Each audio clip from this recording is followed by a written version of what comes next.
इरफान, आप बताइएगा, आपको क्या लगता है 117 दिन में स्टेडियम को मुकम्मल किया गया है, तो ये कितनी बड़ी अचीवमेंट आपको दिखाई देती है? ना सिर्फ इस स्टेडियम को बल्कि मुल्क के दीगर जो 2 स्टेडियम हैं उनको भी तैयार किया गया है। देखिए, बाकी जहाँ स्टेडियम की बात करें तो वो बहुत थोड़े लेवल का कंस्ट्रक्शन का काम था, बट कजाफी स्टेडियम तो ऑल टुगेदर 90% इसको चेंज किया गया। उसके जितने स्टैंड थे और जो मेन बिल्डिंग थी उसको डिमोलिश करके नए सिरे से इसको तमीर किया गया।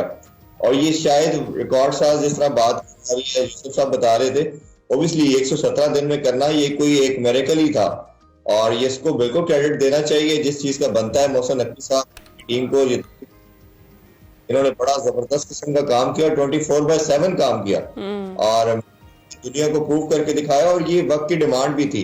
जब हम 29 ईयर्स के बाद इवेंट को होस्ट करने की बात करते हैं कि पाकिस्तान ने 96 में वर्ल्ड कप को होस्ट किया था, और इतने टाइम के बाद जब आप होस्ट करने जा रहे हैं तो आप दुनिया के अगर आप स्टेडियम को देखते हैं, इंग्लैंड की बात करें, आप ऑस्ट्रेलिया की बात करते हैं, तो आपको ऑब्वियसली फिर उनके जो state of the art stadium है उनको फिर फॉलो भी करना पड़ता है।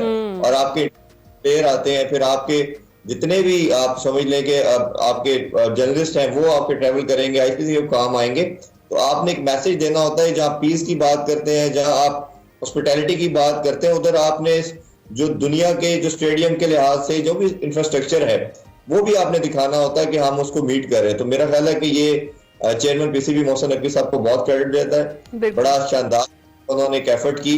आल्दो के कई हम जरूर इस पे डिबेट कर सकते हैं कि थोड़ा पहले होना चाहिए था, शायद हम 11 था। दुआओं के स्प्रे में हम हमेशा हर चीज बड़े एंड पे करते हैं। When is well, all is well, ये बड़ा अच्छा साइन है। एग्जैक्टली ऐसे ही है इरफान, बिल्कुल ठीक कह रहे हैं। अच्छा इरफान, अगर अब हम जरा ये काम तो हो गया, जिन्होंने ये काम करना था उन्होंने कर दिया, अब जरा हम अपने सिलेक्टर्स की भी बात कर लें जिन्होंने हमारी कौमी टीम का ऐलान किया है। जी, वो क्या सोचकर आपको लगता है कि ऐलान किया है? क्योंकि बहुत ज्यादा तनकीद हो रही है कि जी स्क्वाड में स्पेशलिस्ट ओपनिंग जोड़ी भी नहीं नजर आ रही और ना ही इब्रार के अलावा कोई स्पेशलिस्ट स्पिनर है, तो ये स्क्वाड मुतवाजन फिर कैसे हो सकता है? आपका क्या कॉमेंट है इस पे?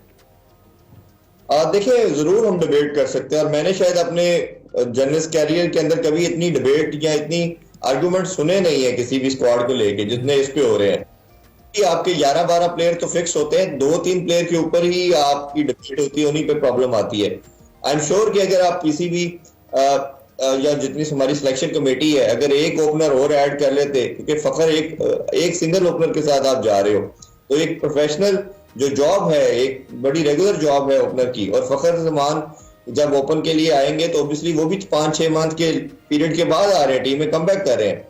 तो बाबर आजम ने अपने 7-8 साल के कैरियर में कभी भी ओपन नहीं की, और वो नंबर 3 पे आते रहे, और ओडीआई ऐसा टेम्पलेट है जो उनको सूट करता है।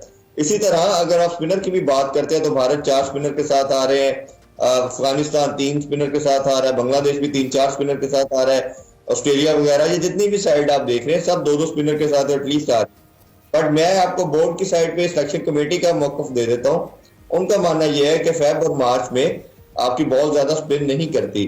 और आपका दूसरी तरफ अगर देखा जाए तो ये जो आईसीसी का इवेंट है ये बैटिंग विकेट्स होंगी, इसमें बॉलर को ज्यादा स्पिन नहीं देगी। तो उनका मानना ये है कि ये आपके फास्ट बॉलर के लिए कंपैरेटिवली ज्यादा बेहतर ऑप्शन हो सकती है।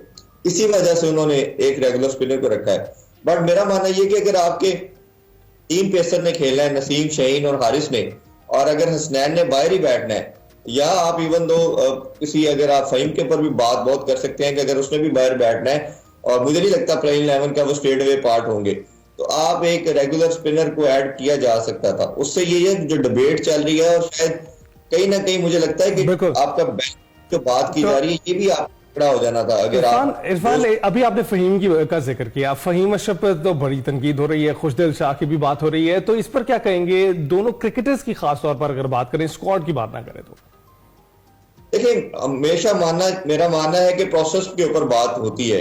किसी प्लेयर के डिसग्रेस नहीं हम करते, डिसरिस्पेक्ट नहीं करते, बट पॉइंट ये है, पीसीबी पे ये ऑनस आता है, सिलेक्शन कमेटी पे ये ऑनस आता है कि आप कोई भी मेगा इवेंट होता है तो आप अपने लड़कों को कैरी करते हैं, उनको प्रिपेयर करते हैं। अगर ये लड़के आपके प्लान का पार्ट थे तो इन्होंने आपके साथ ट्रेवल क्यों नहीं किया ऑस्ट्रेलिया, साउथ अफ्रीका क्यों, जिम्बाब्वे क्यों नहीं गए? और दूसरा ये है कि अगर आपने, जब हमेशा बात की जा रही कि जो लड़के डोमेस्टिक में परफॉर्म करेंगे वो टीम में आएंगे, तो ये तो बीपीएल की परफॉर्मेंस की बेस पे आए हैं। ये तो रिसेंटली बीपीएल खेल रहे थे, उधर अच्छा किया है। तो अब उस्मान खान, ये 3 लड़कों के इंडक्शन के ऊपर बात की जा रही है, तो ये तो उसकी वजह से आए हैं। तो कहीं ना कहीं हमें लगता है कि आपने सिस्टम या प्रोसेस को फॉलो नहीं किया, आपके माइंड के अंदर कोई डाउट्स थे, और शायद आपने उस टाइम पे पूरा कवर अप करने के लिए किया गया।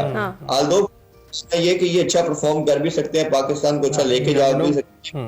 इरफान खान न्याजी को बड़े अरसे से आप 6 नंबर पे 7वें नंबर पे रख रहे थे कि मैच फिनिशर के तौर पे होगा, और सडनली देखा कि वो एकदम से आउट हो गए विदाउट नो रीजन। अब वो ना मर्जी हम बात कर लें कि ये असल में जोल्ट जो पाकिस्तान टीम साइम अयूब के एब्सेंस आया है, साइम अयूब ओपनर के तौर पे भी वो आपको 8-10 ओवर भी करके देते थे। अब जब वो नहीं रहे तो उनकी जगह पे एब्सेंस के अंदर आपको 2 प्लेयर इंडेक्ट करने पड़ रहे हैं। एक आपको शाह को ऐड करना पड़ेगा बॉलिंग के लिहाज से, और इसी तरह फिर आप फर्दर देखेंगे एक बॉलर भी शायद आपको कहीं ना कहीं ऐड करना पड़ेगा। तो एक प्लेयर की जगह पे आपको स्क्वाड में 2 लोग ऐड करने पड़ेंगे। तो बस जो इन्होंने करना था वो तो अब हो चुका है। 12 डेट अगर आप कोई चेंजिंग करना चाहते हैं, आपको लगता है कि जिस तरह से आकिब जावेद साहब ने बता दिया है कि किस किस वजह से किसको उन्होंने टीम में रखा है, तो इसके बाद भी नजरसानी वो करेंगे? नहीं, मेरा नहीं ख्याल अब इसी टीम के साथ जाएगा, क्योंकि पाकिस्तान ने जो कल खेलना है पहला मैच न्यूजीलैंड के अगेंस्ट, और दूसरा फिर हमने जाके 12 को खेलना है। तो आपको एक मैच की बेस के ऊपर तो आप किसी को ऑल्टर नहीं कर सकते। मोस्ट लाइकली यही टीम जाएगी, और मेरा नहीं ख्याल चेंजिंग अब इसमें की जाएगी। और ऑब्वियसली कैप्टन के हवाले से ये है कि वो कीपर एक है, तो दूसरा कीपर के तौर पे उस्मान खान को ऐड किया गया। अब तो ऑब्वियसली हम बीइंग अ पाकिस्तानी अपनी टीम को बैक करेंगे, सपोर्ट करेंगे पूरा। ये कि अगर ये 1-2 चीजें कर ली जाती, डिस्कशन में ले आते, पहले ले आते, और जिस तरह शुरू में मैं आपके सुन रहा था इंट्रो, अब पहले जरूर होता था कि जब भी किसी टीम को अनाउंस किया जाता है, स्क्वाड अनाउंस किया जाता है, तो चीफ सिलेक्टर आते हैं, फिर कैप्टन आते हैं, वो बात करते हैं।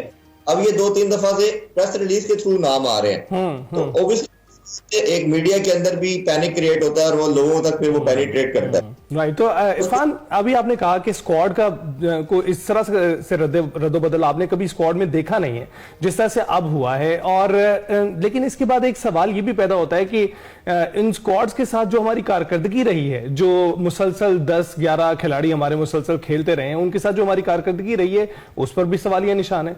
हम काफी अरसे से परफॉर्म नहीं कर पा रहे हैं, और इस परफॉर्मेंस को देखते हुए जो हमारी आजकल चल रही थी, बहुत रेडिकल चेंजेस चाहिए थे। तो मोहसिन नकवी साहब की जो एक स्ट्रेटजी थी वो पिछले दिनों तो कामयाब होती हुई दिखाई दी है। मुख्तलिफ सीरीज में जो टेस्ट सीरीज भी हमारी होती थी, अभी वेस्ट इंडीज के साथ हुई और इंग्लैंड के साथ हुई, उसमें वो किसी हद तक कामयाब होती हुई हमें दिखाई दी है।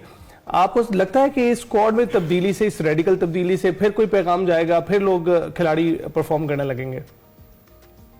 देखिए, आपकी बात से मैं शायद T20 और टेस्ट की हद तक तो एग्री करूं कि उसमें ऑब्वियसली पाकिस्तान ठीक परफॉर्म नहीं कर रहा, बट ओडीआई एक ऐसा है जो हमें मिल चुका है, और ओडीआई के अंदर पाकिस्तान जबरदस्त परफॉर्म कर रहा है।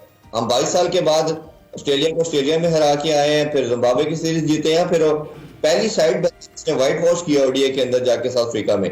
तो हमारे जितने भी प्लेयर्स हैं, इन चाहे बैटर की बात कर लें, बॉलर्स की बात कर लें, इनको T20 फॉर्मेट शायद टेस्ट उतना सूट नहीं कर रहा जैसा ओडीआई सूट कर रहा है। ये जिसका मैंने फॉर्मूला जो है ओडीआई का वो इनको मिल चुका है, और ये बैटर को स्ट्राइक रेट सूट करता है, बॉलर की वो लेंथ, लाइन और लेंथ सूट करती है, और पाकिस्तान ओडीआई में बहुत शानदार परफॉर्म कर रहा है। और मैं आपको पता प्लेइंग 11 भी कंफर्म है। ये जो 3-4 प्लेयर के ऊपर बात कर रही है, शायद इनमें से मुझे नहीं लगता कोई सिर्फ हुजैर शाह टीम के पार्ट होंगे, बाकी 2-3 तो शायद बाहर बैठेंगे। ठीक है, बिल्कुल ठीक है। इरफान, पर एक्साइटेड हैं हम तो। आप जाएंगे आज ओपनिंग सेरेमनी गद्दाफी स्टेडियम की अटेंड करने?